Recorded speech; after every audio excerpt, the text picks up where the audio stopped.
Students, after a long gap, I am posting the next video. So this is from the next lesson, current.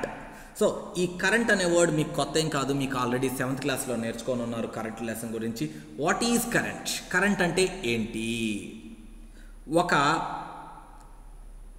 అసలు current ఎక్కడ pass అవుతుంది, ఎక్కడ pass అవ్వదు?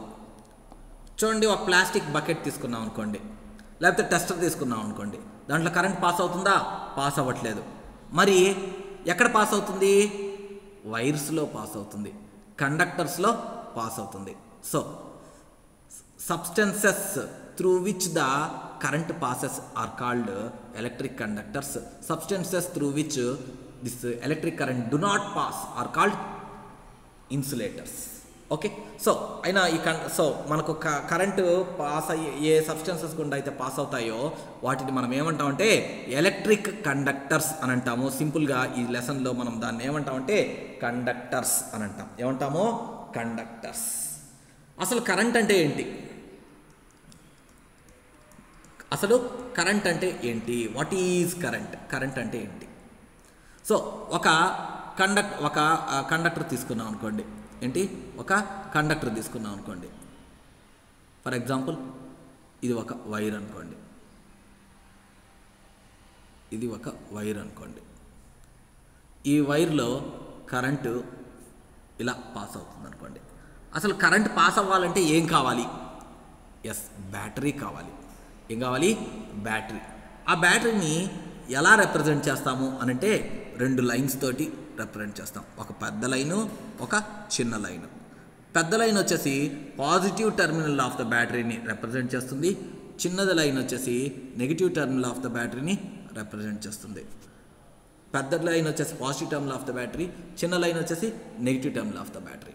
So ఒక wire లేదా conductor తీసుకున్నామంటే ఆ కండక్టర్ యొక్క 2 ఎండ్స్ని 2 టెర్మినల్స్ ఆఫ్ ద బ్యాటరీకి కనెక్ట్ చేసాం. ఒకటి positive terminal of the battery, ఇంకోటి negative terminal of the battery. మనం బ్యాటరీని స్విచ్ ఆన్ చేస్తే కరెంట్ పాస్ అవుతుంది.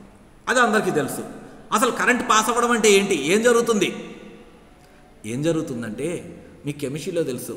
ఒక యాటమ్ని కానీ తీసుకున్నామంటే యాటమ్కి లోపల న్యూక్లియస్ ఉంటుంది. న్యూక్లియస్ చుట్టూరు ఏముంటాయి? ఎలక్ట్రాన్స్ ఉంటాయి. ఆ ఎలక్ట్రాన్స్ ఎలా ఉంటాయి? ఫ్రీగా రొటేట్ అవుతూ ఉంటాయి. న్యూక్లియస్ లోపల ఏముంటాయి? ప్రోటాన్స్, న్యూట్రాన్స్ ఉంటాయి. సో ఇవి మీ కెమిస్ట్రీలో వస్తాయి. ఒకవేళ రాకుండా ఉంటే తర్వాత అటామిక్ స్ట్రక్చర్ చాప్టర్లో వస్తాయి. సో అది జరిగినప్పుడు మీకు తెలుస్తుంది. చూడండి, ఈ యాటంలో న్యూక్లియస్ చుట్టూరు తిరిగే ఎలక్ట్రాన్స్ ఉన్నాయి కదా, అవి లూజ్లీ బౌండ్ అనమాట. అవి అంటే వ్యాలెన్స్ ఎలక్ట్రాన్స్ అని అంటాము. అవన్నీ మీకు కెమిస్ట్రీలో వర్డ్స్ వస్తాయి, కానీ మీరు జస్ట్ ఒకటి గుర్తుపెట్టుకోండి.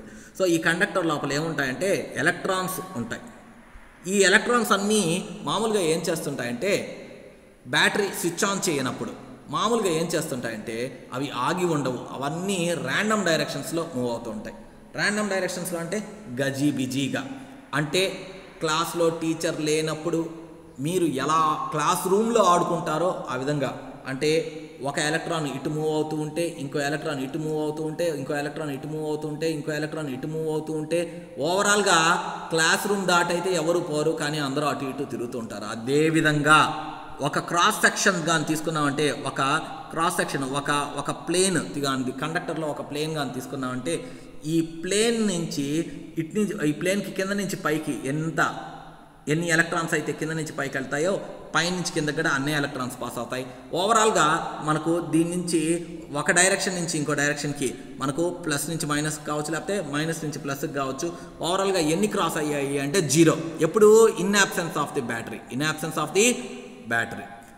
ఆఫ్ ద బ్యాటరీ మనకు ఏంటి అని అంటే ఇక్కడ current passing through the given cross section is 0.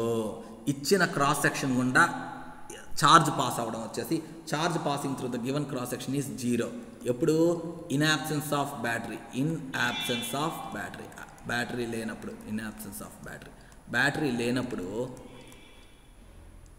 లేనప్పుడు charge passing through the given cross section is 0.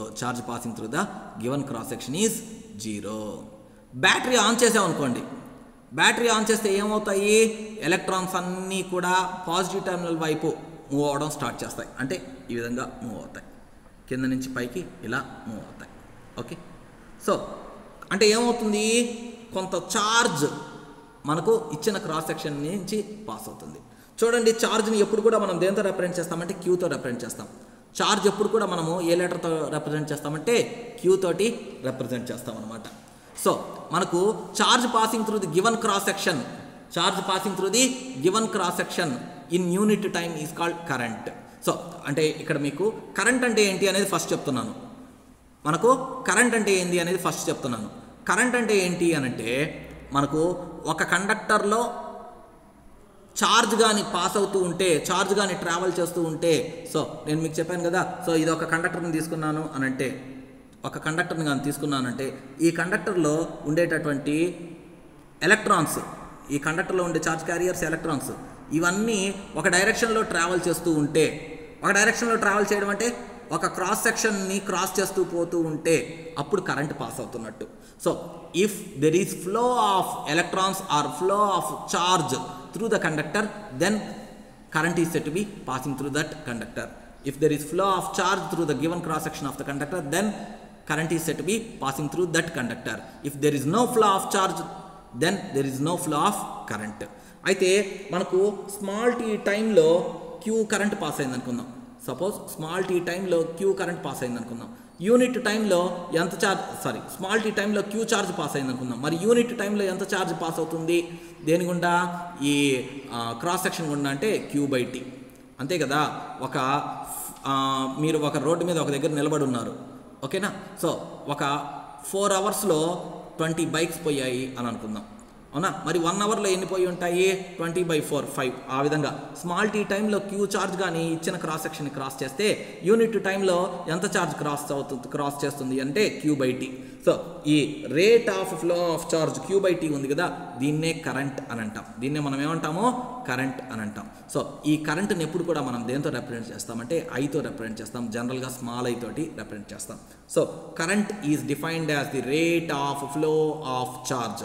ఈ ఈక్వేషన్, మ్యాథమెటికల్ ఈక్వేషన్ ఏంటంటే I = Q/T. దాని నుంచి మనం ఏమని రాయొచ్చు అంటే Q = IT. దాని నుంచి మనం ఏమని రాయొచ్చు, Q = IT అని రాయొచ్చు. Q = IT అని రాయొచ్చు. ఓకే, సో ఇది మనకు దేని గురించి,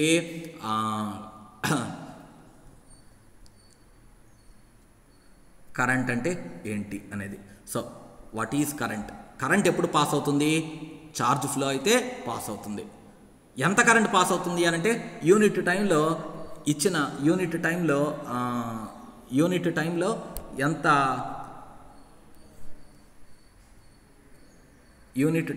ఎంత ఛార్జ్ అయితే ఇచ్చిన క్రాస్ సెక్షన్ గుండా పాస్ అవుతుందో దాన్నే మనము కరెంట్ అని అంటాం.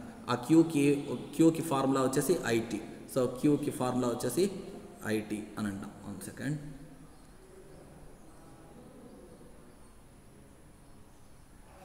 సో ఛార్జ్ని క్యూతో రిప్రజెంట్ చేస్తాం. ఈ ఛార్జ్కి యూనిట్స్ వచ్చేసి కూలుంబ్, COULOMB, కూలుంబ్. ఛార్జ్కి యూనిట్స్ వచ్చేసి కూలుంబ్. అలాగే కరెంట్ని ఐతో రిప్రజెంట్ చేస్తాం. దీనికి యూనిట్స్ వచ్చేసి యాంపియర్, AMPERE, యాంపియర్.